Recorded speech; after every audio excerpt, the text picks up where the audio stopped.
Mother's Day has a way of sneaking up on you. But when it does, 1-800-Flowers makes it easy to send Mom something beautiful, thoughtful, and worthy of everything she does. Right now, with double blooms from 1-800-Flowers, order 1 dozen roses and get another dozen for free. It's a bigger gesture with fresh, beautiful flowers arranged to make Mother's Day feel as special as she is. Make Mother's Day feel bigger with double blooms at 1-800-Flowers.com/podcast. That's 1-800-Flowers.com/podcast. Oh yeah, look at my life. Hey now, hey now, yeah. Hey now. Oh yeah, look at my life out here on the road. Oh yeah, look at my life. Hey now, yeah. Oh yeah, look at my life out here on the road. Hey now!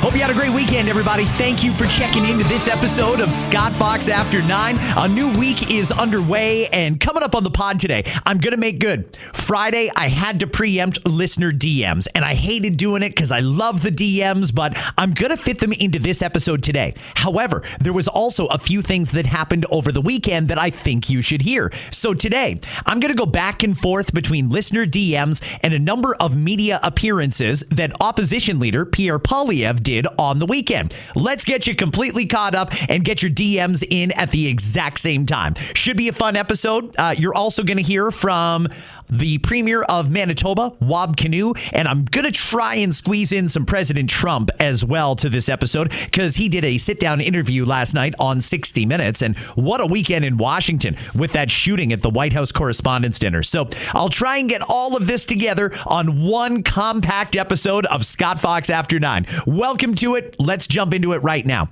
First off, Pierre Poilievre was on the CTV News channel this weekend, and he got asked a series of really weird questions. Before I get to the first listener DM, here's Pierre on CTV this weekend. You are proposing cutting these gas taxes, which will increase demand and therefore inflation.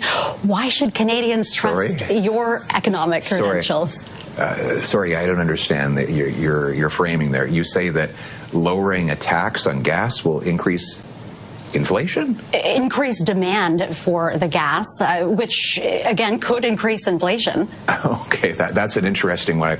I've never heard anyone saying lowering taxes on gas could possibly increase inflation. Okay, that's good enough. I don't know who the anchor was. I think her name is Renee Rogers, if I'm not mistaken.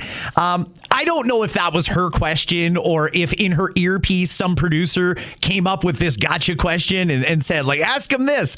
It probably wasn't a good question to ask, and Pierre handled that one perfectly appropriately. No, friends, if we lower the tax on gas, it will not increase inflation. That should actually bring the cost down, which would lower inflation, which would be good. Okay, let's get to the first listener DM. This one is from Jordan. Scott, do you not find it peculiar that for many years now, it's been said China is meddling in our elections, both for Justin Trudeau and Mark Carney? Carney's first stop was China when he was announced prime minister. He now wants us to abandon the Americans and move to an agreement with China. A report was just released in 2021 to say that China's strategy would be painting the Conservative Party a Donald Trump-loving Canadian party. So now we're on the opposite end of the election, and more news is breaking about how deeply and entrenched Canada has become with China. Almost like we've had an artificial government for a while now that's acting on the interest of foreign countries. Jordan, that's a great message. Listen, that's something that a lot of people are concerned about, is the interference of not just China, but other countries in our democracy. Are there other countries out there? And this is kind of a rhetorical question, but I think we all know the answer. Are there other countries out there that have an interest in keeping the Liberals in power because they know it'll be a lot easier to get what they want dealing with the Liberals than dealing with the Conservatives? And what they want is to pillage our resources, to send all kinds of people here, to have all kinds of access to the Canadian government and possibly classified information. Who knows what they want it for? It's hard to see it any other way, Jordan. Put it that way. There are reports that China has interfered in our elections. I think by now everyone understands that, and everyone should have decided at this point whether or not they're okay with it. Me personally, I'm not okay with it, but I still think that we should get a deal done with the Americans personally. I think aligning ourselves with China instead of fixing the relationship with the Americans is probably a bad idea. But great DM to get things started today. Now let's go back to this weekend. Pierre Poilievre on the CTV News Channel. Stop the tax havens like the one that Prime Minister's company uses.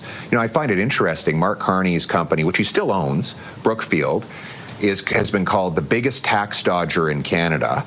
And Carney benefits from that. While single mothers, small businesses, and seniors are forced to pay higher taxes at the pump. I think Mark Carney can afford to pay his taxes. Who can't afford to pay are the people that he has been driving costs on, and that's our consumers. Okay, Pierre Poilievre this weekend on the CTV News Channel. Pierre was all over the place this weekend. He did stops in Oshawa, Cambridge. He was up in Dufferin County and all over the place in Southern Ontario. That's a good place for him to be because, well, he needs the votes out of Southern Ontario. Now let's get to another listener DM. This one from Marty. Hey, Scott, hope all is well. Something you might want to mention on Friday DMs. When are they going to start fixing the potholes? The highways are terrible. It's a dodging game. Marty, that's a great point. The potholes are bad this year, but also keep in mind we had a bad winter. That constant cycle of freezing and then warming up and then freezing again and warming up. It does horrible things to the roads, and that's part of the reason we have such a pothole problem this year is because of the weather. I also want to point out, though, that we don't build roads like we used to. Anytime I go back to Scotland or somewhere like that in Europe, I see these cobblestone roads that were built hundreds of years ago, and they're still working just fine. Now, it's not that smooth asphalt experience, but those roads have lasted hundreds of years. How long are we getting out of a road now? If we build a road from A to B, how long until it needs work? That's a question that I would like to know from whoever hires the companies that do the road work. But Marty, that's a great one. I'll do another DM back to back here. This one from Jason. I wanted to chime in on the Alberta time change. Move it back by 30 minutes in the fall and leave it. It's the closest to both worlds. People's internal clocks and stomachs will be happier. 30 minutes is not as much as an hour. Thank you, Jason. British Columbia and Alberta have both announced that when they moved to daylight savings time this spring, that's it. They're not changing again. That means in the fall, they will not go back to standard time. Me personally, I disagree with that. I think standard time is the time that we should all be on personally. But then again, I don't want late sunsets at the expense of morning daylight. There's going to be some times once we stay on daylight savings time where the sun is going to be coming up much later than it typically does. And I don't know how people are going to react to that. I think a year from now, after we've gone through it, I think people are going to be asking to flip back to standard time and leave it there. But hey, that's just me. We're never going to agree on these important issues, but good on Alberta. They've announced they're making a change and no more time change out there. Now let's get to another one from this weekend. Pierre Poilievre on the CTV News Channel. But if 4 of your members don't have confidence in you as a leader, including the very conservative Marilyn Gladu, why should Canadians? Well, because Marilyn Gladu ultimately got more votes under my leadership because I campaigned on lower taxes and a more affordable life than she ever did under any other leader. She's ultimately made a decision to betray her constituents, and obviously that we're not going to let people who betray their constituents decide who's going to be the leader of the Conservative Party. I am staying. I'm going to be the leader because I'm the only one who can deliver an affordable, safe, and strong country. Okay, great words there from Pierre Poilievre. I got to tell you, I'm actually happy to hear Pierre being a little more defiant. The media is really trying to push Pierre Poilievre out the door because, well, they run cover for the federal government, and that's just a reality. You can see the bias when you watch television news. You can read the bias when you read many, many different columnists. It's not right. We're supposed to have an unbiased media that simply gives you the facts and lets you make up your own mind. But this media, they've taken it upon themselves to try and get rid of Pierre Poilievre. Why would they do that? Well, because they know Pierre is a major threat to the Liberals, so they want him gone. The Liberals, they want him gone. Conservatives, though, we just voted a month ago. 87% support for Pierre Poilievre. So this narrative that's out there in the media that there's a push to get Pierre to step down, I don't think it's real. Anybody I talk to is not feeling that way. In fact, everybody I talk to seems to want an election as soon as possible. Now let's get to another DM. This one is from Brad. Scott, Doug Ford, what a wagon. Change my mind. He never changed his mind during the 3 years of lockdowns, although he did listen to Arthur. Brad, thank you for that. Arthur's a funny little story. During COVID, Doug Ford insisted that he went to a backyard in his riding and met a little kid named Arthur who basically had Doug enchanted. Now, it's very difficult to independently verify that story, and there are some BS calling opportunities there. But that aside, I tend to agree with you. Doug Ford saying he changed his mind after hearing from the constituents about his jet. The pressure that ultimately led to him getting rid of his jet. I mean, there's a lot of issues that Doug Ford has faced pressure on, and he did not change his mind. So I'm not expecting anything like that anytime soon, especially on the issues that people really want him to change his mind on. The Freedom of Information law changes are now law. That's a thing. What else can we do? I mean, you name it. There's a lot of unpopular policies coming out of Ontario right now. Although, in fairness, not all unpopular. The last time I remember Doug Ford making a decision where he seemed to have the majority of people on his side is when he got rid of those speed enforcement cameras. And by and large, I think generally people still appreciate that. While we're talking Doug Ford, let's get it on the record. Apparently, he did phone Stephanie Smythe and apologize this weekend. That was something that I talked about late last week. If you didn't hear Ford's comments to Stephanie, go back and listen to them if you didn't hear that episode. I thought it sounded very mean-spirited. I didn't think it was very parliamentary, and I'm glad to hear that Doug did the right thing and he apologized.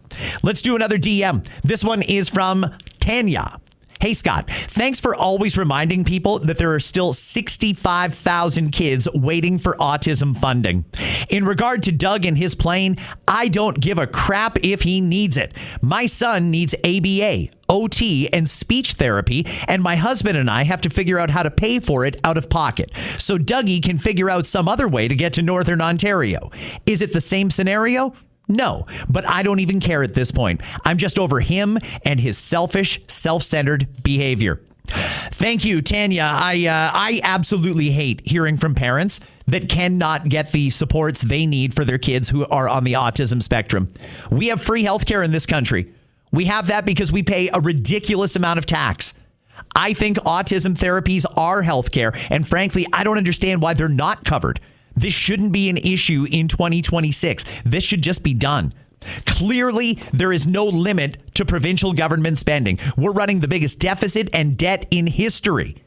Well, if money's no object, then why aren't we giving supports to the people who need it? We got to get going on this, everyone. That's a topic that I just will not let go. It doesn't affect me and my family personally, but I'm very, very aware of the amount of families that are impacted by this. I didn't know it was 65,000 that are still waiting for funding for those autism supports, but we got to get on it. It's the right thing to do. We got to fix this.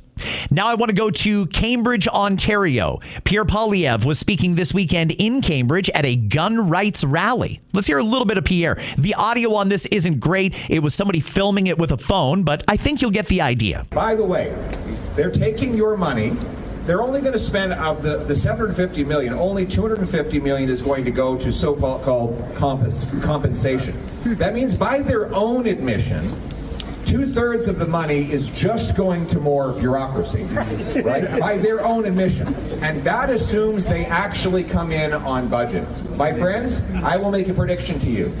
This will go billions of dollars over budget to recover almost no firearms. It will drive more guns into the black market. There will be more crime, more chaos, and more danger as a result of this latest liberal boondoggle than ever before.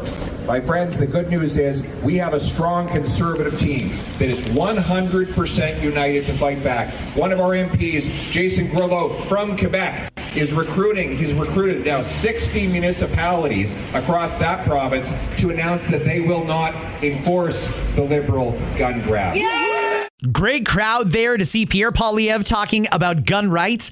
This is an issue that affects a lot of people, but I find that if you're not in the gun world, you might not know how big an issue this is.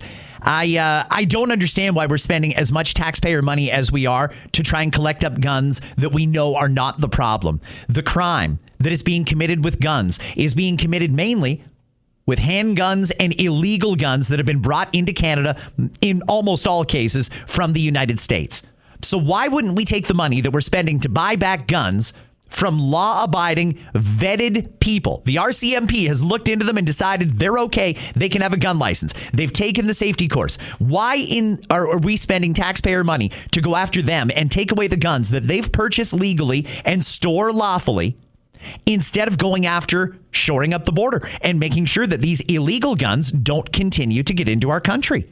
It doesn't make any sense other than the popular speculation, and Pierre mentioned it in his remarks. This is just to buy votes in Quebec, and it is hundreds of millions of dollars that they're spending to try and buy those votes. Very, very discouraging.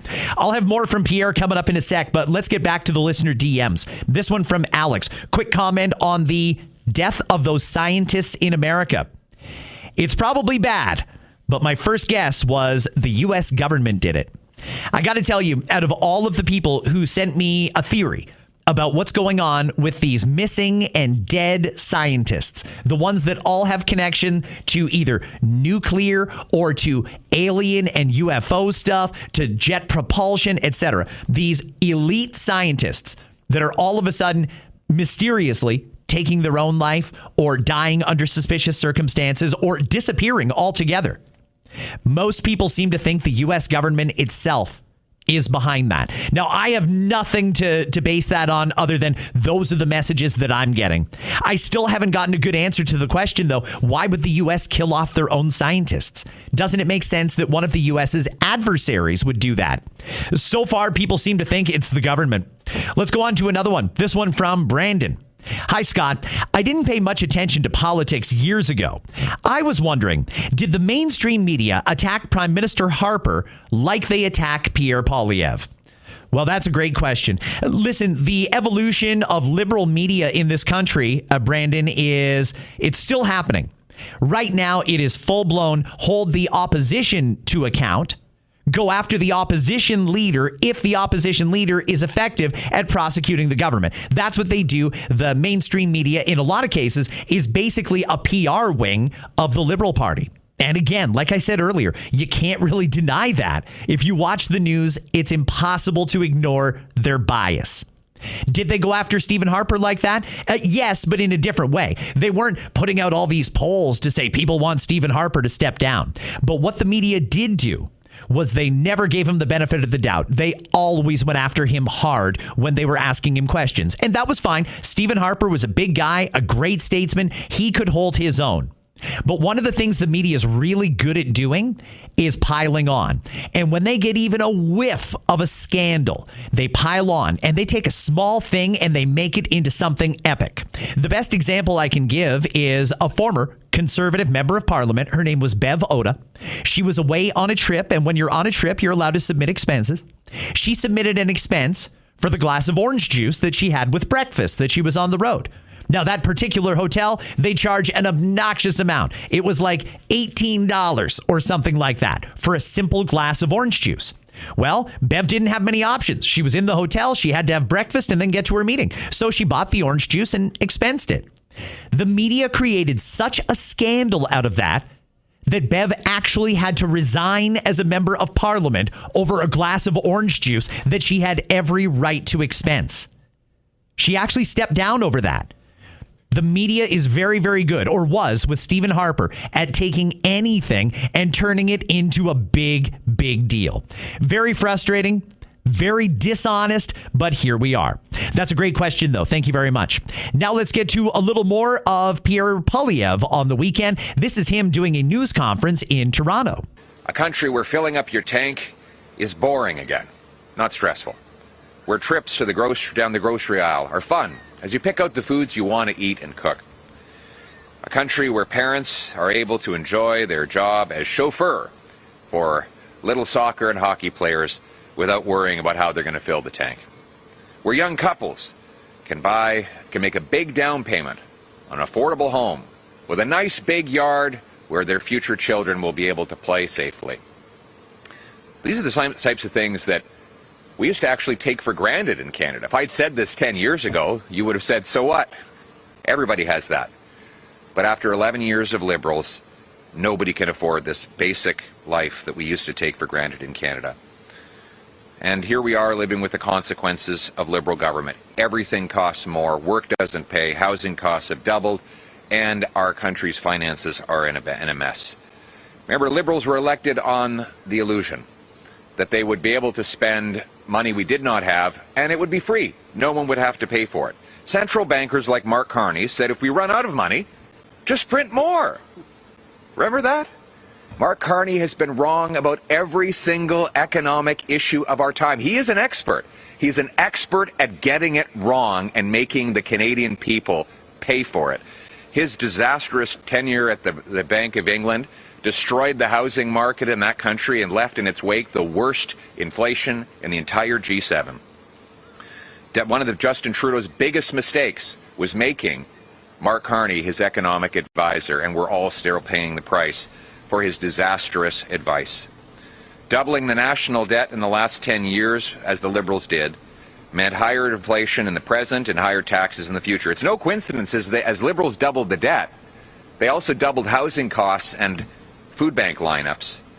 Billionaires, bankers, and bureaucracies got rich off all that printed money, and everyone else got poor. In fact, Brookfield's CEO said inflation is good for their company. Of course it is. It means they get to raise the rent on all their suffering tenants. It means their assets go up in value, while everyone else gets poor paying the bill. You know, I got to be honest, just listening to that, I mean, it's shocking when you think about the contrast. Pierre said 11 years ago, people would have said, so what? Everybody has that. And now not everybody has that. The difference between have and have not is so vast now. There are so many more people that are on the have not side than on the have side, and nobody seems to care. It's incredibly frustrating how many people are suffering right now while the rich continue to get richer. And they're loving it. And they're shaming the people who are struggling. Something's got to change in this country, my friends. Something has got to change.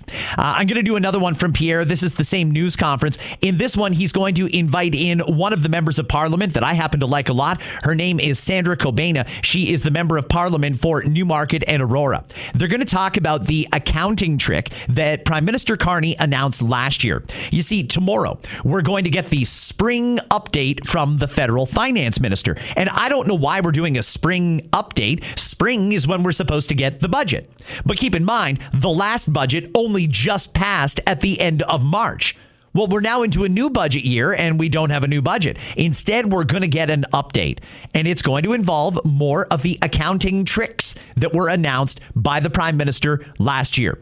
It's kind of hard to understand how they're doing it if you don't have a full accounting background. So I'm going to let Pierre Poilievre and Sandra Cobain talk a little bit about the accounting that's going on in Ottawa ahead of tomorrow's fiscal update.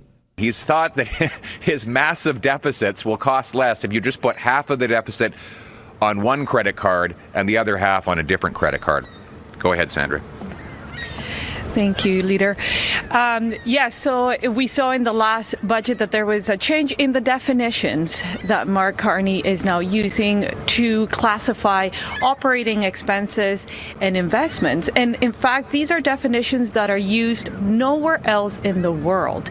The Parliamentary Budget Officer has sounded the alarm. Even the IMF has sounded the alarm on how broad these definitions are. And essentially, it has allowed the Prime Minister to shift operating expenses to investments based on these new definitions. As per the last budget, it was approximately $94 billion of relabeling of expenses in things like the security for FIFA, for instance, being called an investment. And of course, we know that that is not going to lead to any capital formation. And this redefinition is like calling your grocery bill a mortgage payment. And so this is a manipulation of the budget, of the definitions. They have not been reverted back, and the accounting is being manipulated, of course, to show an artificial decrease in operating expenses and an artificial increase in investments. I found that actually very helpful. It's good to know in plain and simple terms what the government is up to. Why are they doing that? Because it makes the budget look better. But when you look at it, when you actually go through it, you can see that nothing got better. Spending is higher. Expenses are higher.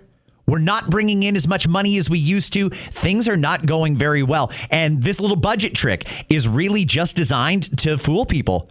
They're hoping that people don't actually pay attention to the fine print. They just read the headline numbers and don't dive deep. I'm glad we have an opposition that is trying to hold this government to account. Now let's get to another DM. This one is from Carrie. Good morning. Always love listening to your pod. Keep it up. I know I'm not the only one. Maybe this is for your DMs. Artemis. Really? Not really.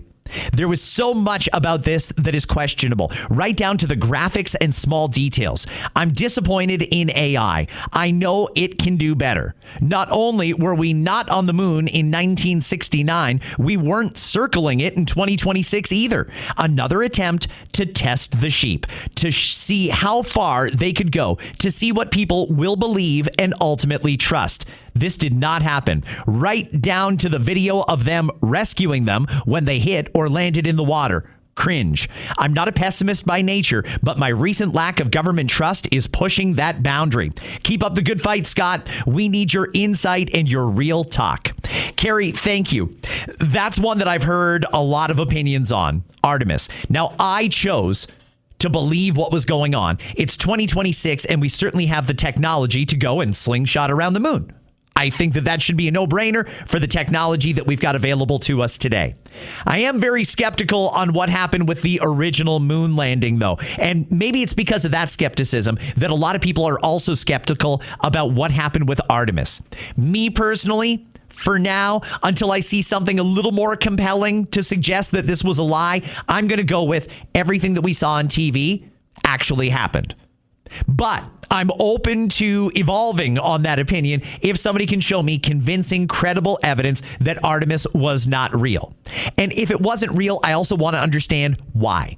It can't be just they want to see how much we'll believe. It had to have been for a reason, and that reason is not yet apparent. Great DM, though, Carrie. Thank you very much. It never happens at a good time. The pipe bursts at midnight. The heater quits on the coldest night. Suddenly, you're overwhelmed.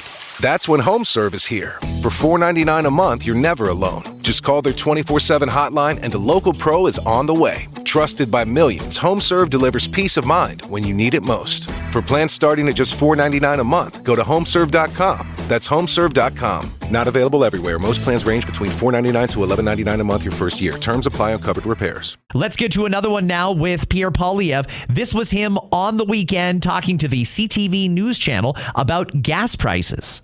So you want the federal government to lift all taxes from fuel, all federal taxes. Yes. How do you know that the gas companies will pass those savings on to consumers? Competition.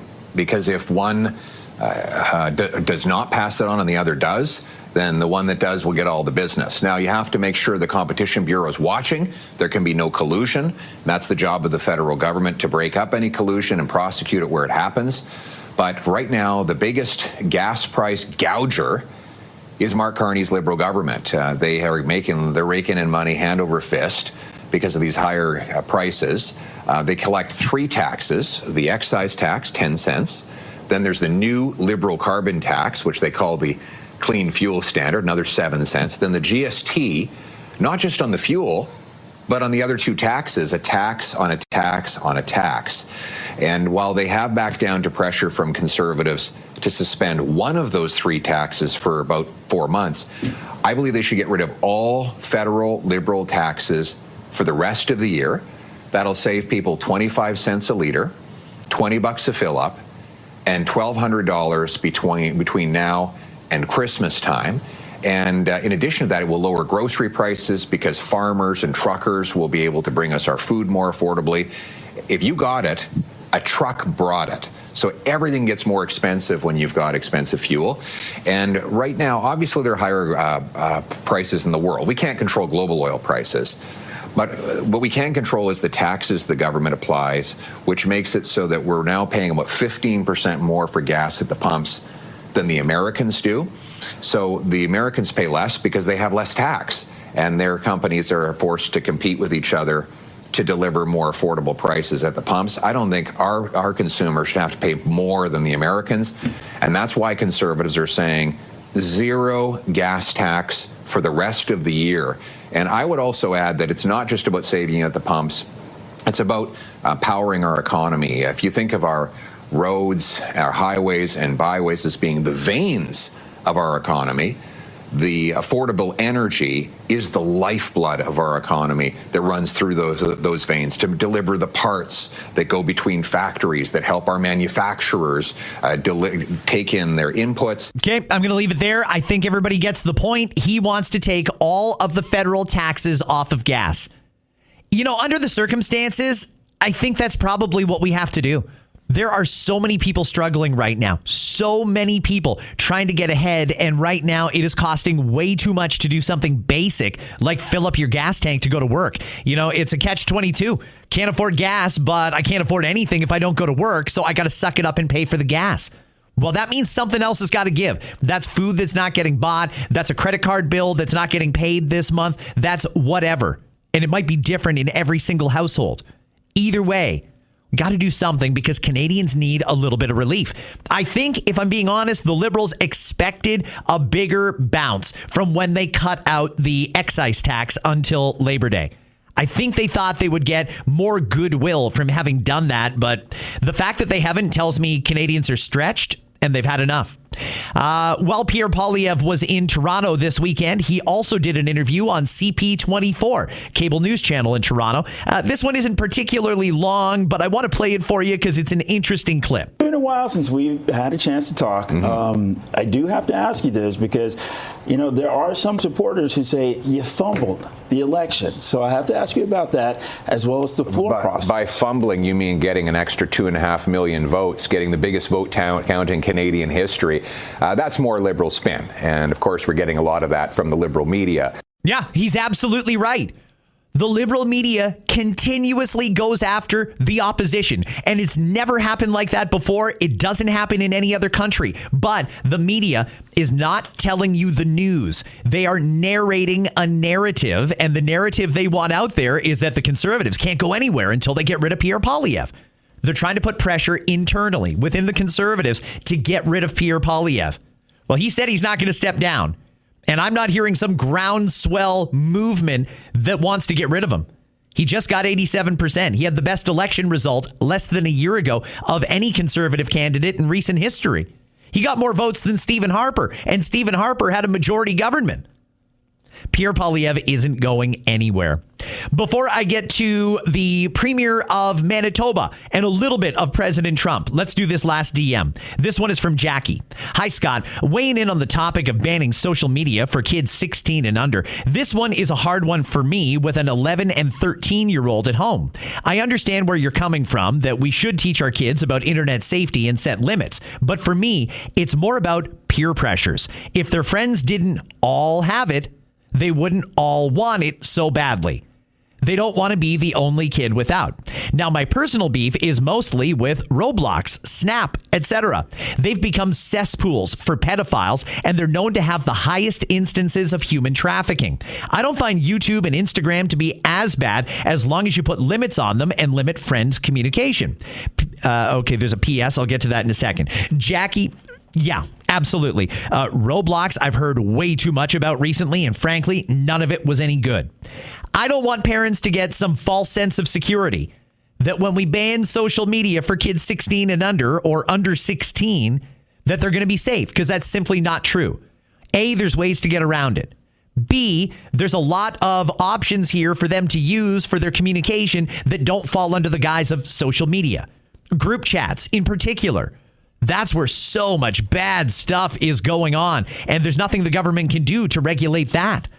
I certainly understand the you don't want your kid to be without. I don't know. I mean, maybe that's a difference between my generation and the current generation, because frankly, I grew up being told no a lot. And there was a lot of things I wanted that other people had that I just had to do without, because that was the financial reality of my family. I don't know if something changed, but there does seem to be a lot of parents that are hoping the government will bring this in because they don't want to tell their kid no. And maybe they realize the kid needs to be ordered off social media. Maybe they don't. I don't know. But either way, there's a lot of parents who don't seem to want to be the bad guy here. That's my observation so far, but I'm certainly open to feedback and input here. The PS is this. Do you really think your buddy Doug works 18 hours a day, 7 days a week, like he said in his news conference? Seems like a stretch to me, but I've never talked to a premier before. That's a good question. I have no idea how much Doug Ford works and doesn't work. I have no idea. There is a story out this morning from Global News that apparently shortly after the premier ordered all of the provincial employees back to the office full time, he's been working from home a lot. And that's an interesting irony, but he's the premier. He's the premier. And what do we do? I don't know. I don't know how we can tell the premier you can't work from home. Maybe he's got meetings at home. I have no idea how it works. But if that is the case, I'll trust Global's reporting here. But if that's the case, that does seem very hypocritical. Over the weekend, Wab Kinew, the premier of Manitoba, was doing several interviews, and he said something that I don't think is going to go over very well with the U.S. administration. Here's him on Rosemary Barton Live on the CBC. Oh, well, what was the 51st state talk or the Greenland talk, right? It's just made up bluster. So if we're in a game of talking trash, then why doesn't Trump release the Epstein files? What is he hiding? If they release the Epstein files, then maybe we'll put the American booze back on the shelves. I mean, that's a weird thing to say, Wab. That's a really weird thing to say. Maybe it's possible that Doug Ford got tired of taking all of the heat on Canada-U.S. relations, taking all of the deflections for Mark Carney. Maybe now it's Wab Kinew's job to stand up and poke the bear and try and irritate Donald Trump. Wab Kinew saying it was all bluster, didn't mean anything. The 51st state, annexing Greenland, it was all bluster. Okay, well, let's take Wab at his word then that it was all bluster. It didn't mean anything. You don't have to worry about that. It wasn't real. Saying we'll put the booze back on the shelves when Donald Trump releases the Epstein files. Listen, I want those Epstein files more than most people. I want to know who did horrible things to innocent people, to children. I want to know who used their position of power or their influence, their money, their wealth, what have you, to try and exploit people. I want to know who did that, and I want them to go to jail. But we're not negotiating over the Epstein files. And so far, Canada is not even involved in the Epstein files. That's a preposterous thing to say. We'll put booze back on the shelves when they release the Epstein files. That is not good, and that is not going to go over well with the Americans. He said something similar. That wasn't a one-off or a slip of the tongue. That was him on CBC. Now here is him on CTV Power Play. Understand the economic threat that is coming from the United States, but what you're proposing here is them removing tariffs on steel, aluminum, lumber, and autos in exchange for that one concession on American alcohol. Is that what I'm understanding? 100%. Yeah, that's right. It makes sense to continue this ban. It almost seems like, we know that it works and we see that it is effective because it is getting their attention. But do you think that it makes enough sense that it could be hindering our ability to get back to the table here? I don't know. Maybe we should up the ante. Maybe we should say that they need to release the Epstein files, and then we'll remove the booze ban. Donald Trump obviously does not like talking about the Epstein files because he's mentioned in there so often, and he does very erratic things to try and change the channel whenever the domestic pressure is growing on it. So maybe we should put that on the table. And what bothers me here is there's probably people listening thinking, yeah, how about that? Release the Epstein files. Again, I agree with you. Release the Epstein files. The people have a right to know. Absolutely. Dangling the Epstein files to taunt Donald Trump right now is reckless and irresponsible, especially when you're using it as a trade-off to get American booze back on the shelves. That is completely irresponsible and ridiculous. Wab Kinew is playing a dangerous game, and him and Doug Ford in particular better be real careful. Because if the U.S. says, you know what, we've had enough of Canada banning U.S. alcohol from their store shelves, if they say we've had enough of that, we're going to ban Canadian alcohol from America. It is going to be devastating. This little party that all the Canadian alcohol manufacturers are having right now, celebrating because their sales are great with no competition, by the way. How's that party going to be if Canadian alcohol gets banned from the USA? A massive market, 340 million people. What if they ban our alcohol? Then what? We're playing games here. We're playing games, and it's not smart. They didn't ban our alcohol. We shouldn't be taunting them with banning theirs. I did find a few more DMs. I didn't realize there was some on the backside of this page, so I'm going to get back to a couple of those. This one comes in from Anonymous. Hey, Scott, I just listened to your last listener DMs episode. I want to let you know I took a lady out for a picnic and a hike in the Waterloo area. I picked up a picnic package from Amazon for about $30. It came with plates, napkins, cutlery, and I literally went and made sandwiches. I went and bought a very small bottle of wine for $15. We drank it and went for a hike. Definitely a cheap, fun date. Well, thank you for that. Everything's expensive these days. In fact, let me give you an example of just how expensive things are. I had a meeting on Friday after the podcast. I had to go and meet a colleague, and we each had water and a salad. So really all we were paying for here is 2 salads. It was $48 plus taxes plus tip. All in, it cost me $65 for him and I to have water and salads. That's bananas, but that's where we're at now. Prices on everything have gone crazy. If you're in the dating market, I don't know how you do it. I don't know how you're going on regular dates because it is expensive out there. But it's nice to know that you can do it cheaply, and that does sound like a nice date as long as the weather is good. Another DM, this one from Johnny. Hey, Scott, what is the point of the committees? I hear you play their audio, and I feel like all we hear is crazy stuff, but we never see anyone punished. Johnny, thank you. There is a lot of bad behavior in committee. It never used to be like that. It used to be the question period was for show, and then the committee work is where the hard work got done. But they put cameras in there, and people watch and share the video from those committee meetings, and basically it's very performative now.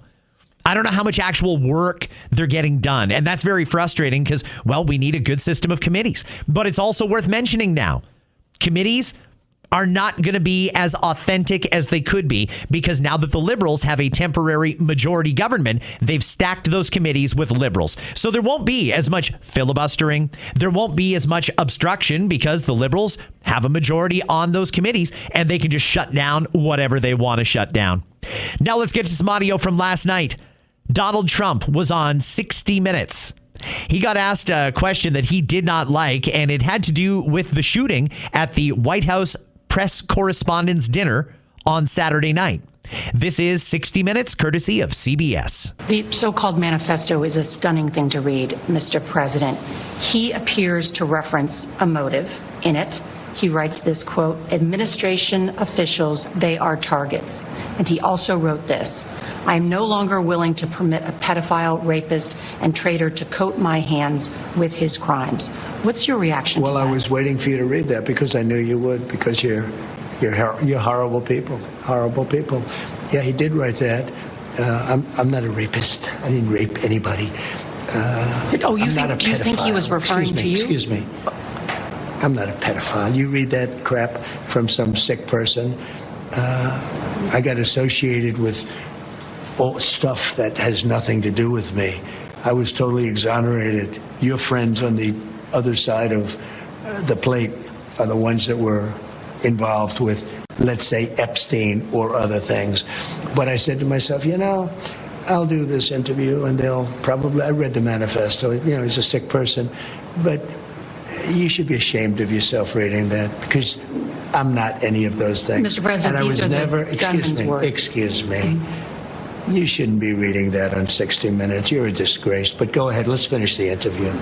Wow. I mean, that was very, very abrupt. But does Donald Trump have a point there? Does he have a point? I'm not saying he's telling the truth, by the way. I'm just asking, does he have a point? You've got a clearly deranged person who tried to assassinate the president of the United States and possibly members of his administration at the White House press correspondents' dinner. That's what he tried to do. This person clearly has some mental health issues. Why are you reading what he wrote on network television? I don't even think we should name these people. I don't think that we should put names out there because what they seem to want is a legacy or to be famous. In fact, it used to be that way. We didn't name the people behind mass shooters in the mainstream media. And it wasn't to keep the information secret. It was to not give them the satisfaction.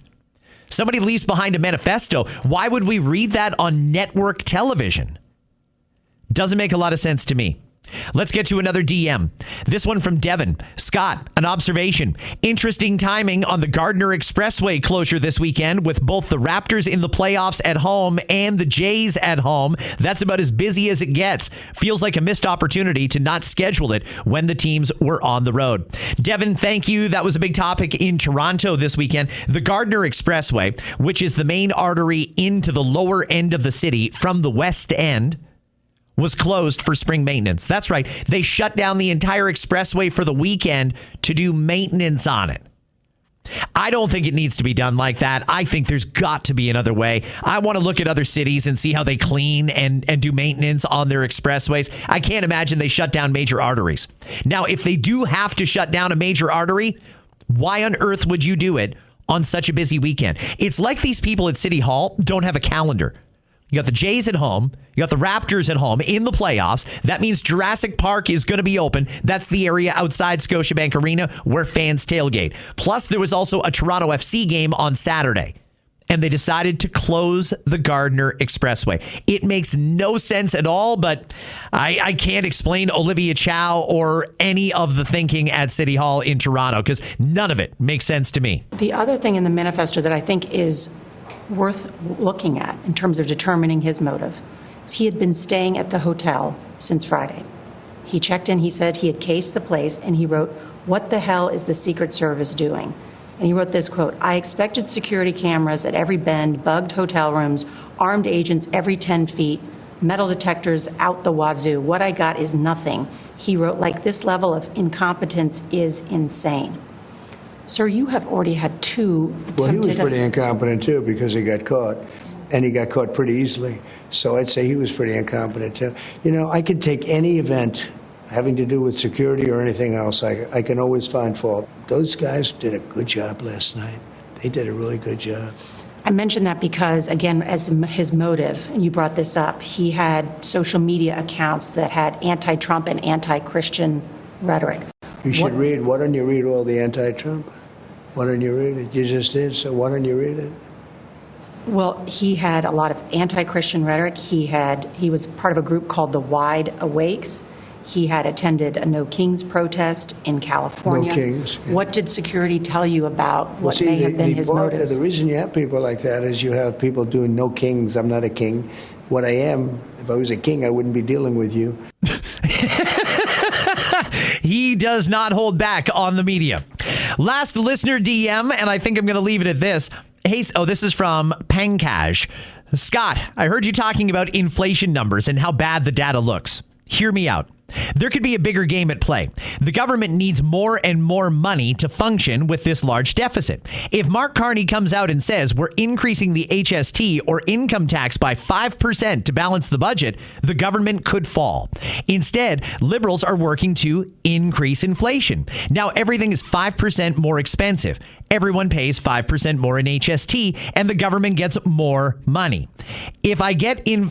I get if inflation was caused by external factors such as the global pandemic or wars. This is literally because of bureaucracy. The government is letting this run to take more money from the working class, and everyday Canadians will not even think that this is manufactured by the Liberals. And of course, the media will not talk about it. Just my theory. I'm not an economist or ex-Bank of Canada governor who might know. Thank you for that. Is there something afoot here? Is the government trying to keep inflation high? I don't know. I mean, I really don't understand it. What's going on with the economy seems recklessly irresponsible. Continuously printing money at a time when we should be paying off debt. That doesn't fly. We should cut taxes immediately and take the burden off of middle-class Canadians. Nothing is going to get better in this country. Absolutely nothing. Until we put more money back in people's pockets. Crime is a major issue, right? What fuels crime? Poverty. People are not eating healthy anymore because they can't afford the groceries. Well, put more money in their pocket and watch how quickly they can start eating healthy and eating the things they want again. Just about every issue that is really, really pressing for Canada right now has to do with money. Either the government overspending it or the middle class not having enough of it.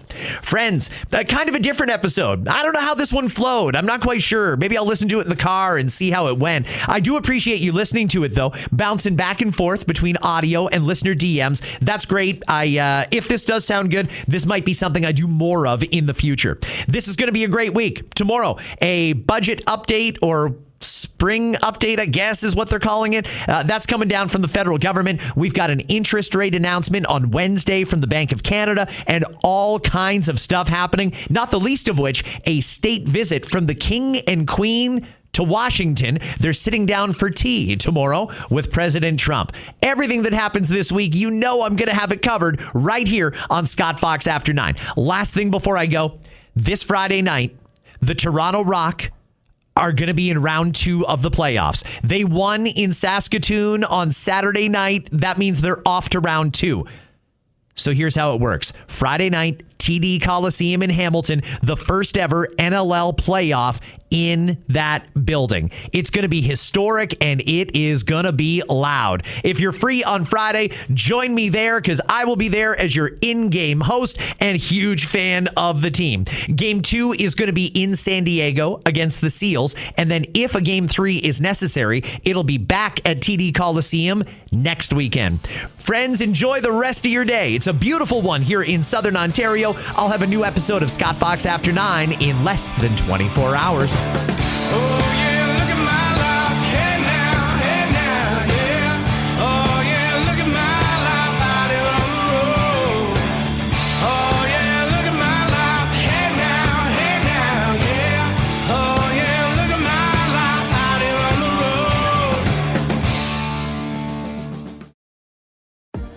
road. Dryness is one of the biggest challenges for curly hair, and many products, they clock out after wash day. The new Ultra Moisture collection was literally designed with our hair in mind. Curls, coils, all of it. Powered by Botana oil and Jamaican black castor oil, which means the science is actually doing the work. Clinically proven to help retain moisture for up to 5 days. This means nonstop moisture for up to 5 whole days. The shampoo gently cleanses without stripping. The mask deeply conditions and helps reduce breakage. The leave-in adds rich moisturization with hyaluronic acid. And the curl cream wraps every curl in luxurious hydration with long-lasting definition. No sulfates, no parabens, no silicones, no mineral oils. Just nourishment without the compromise. Because here's the thing, your hair deserves products that actually understand it. Moisture that starts at the root and keeps going well past wash day. That's the Ultra Moisture collection from Cantu. Explore their full line, built for every curl pattern, every hair routine. Available now at Walmart. Go get it.